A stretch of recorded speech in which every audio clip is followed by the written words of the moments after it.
Hello and welcome to the Subtle Energy Salon. I'm your host, Christina Smith, and today I'm excited that our guest is Eileen McKusick, sound healer and author of Tuning the Human Biofield, Healing with Vibrational Sound Therapy. Welcome, Eileen. Thanks, Christina. Well, tell us a little bit about what this book is for and about healing and healers, or who is it for? So this is a book for people who are interested in healing themselves, understanding their own patterns of illness better, and also people who are in the healing arts, whether they're already practicing Reiki or massage therapy, but even people like chiropractors or physical therapists or maybe holistic nurses could all benefit from this information and utilizing the practice that I share as well. And you talk about the biofield in your title. What exactly is the biofield? The biofield is understood to be the field of energy and information that surrounds our bodies. And it's composed of what we call subtle energy. So I'm working with tuning forks up to 6 feet off the body in this medium. And do tuning forks make music, or what is sound therapy exactly? Tuning forks, I call them acoustic frequency generators.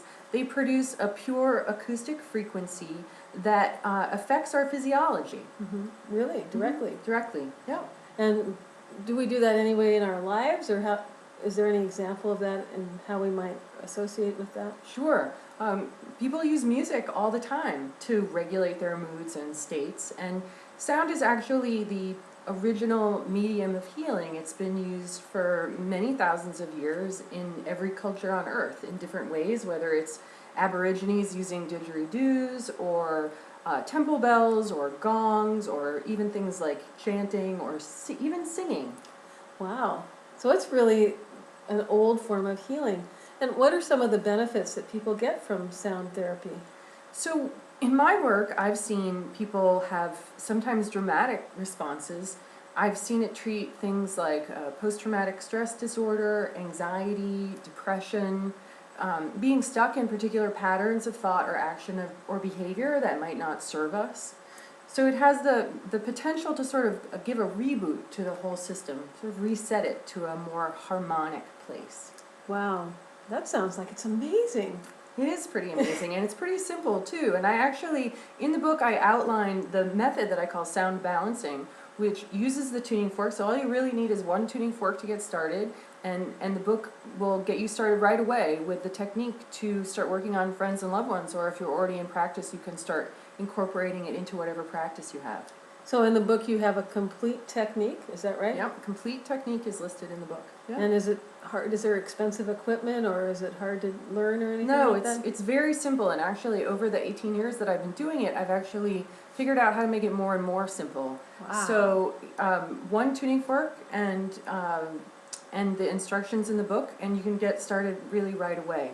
And I will be offering instructional videos on my website that people will be able to purchase if they want more details or actually watching the process. But the book alone will be enough. So if you had advice to give someone who was interested in healing or working with sound healing, just close us out with a bit of advice.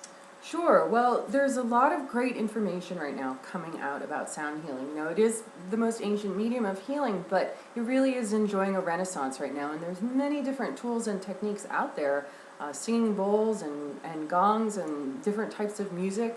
So I would really just invite people to Google sound healing and see what comes up, and you'd be surprised that it's a very elegant, efficient, very effective medium of healing that is really, I think, and many people also agree, the future of healing.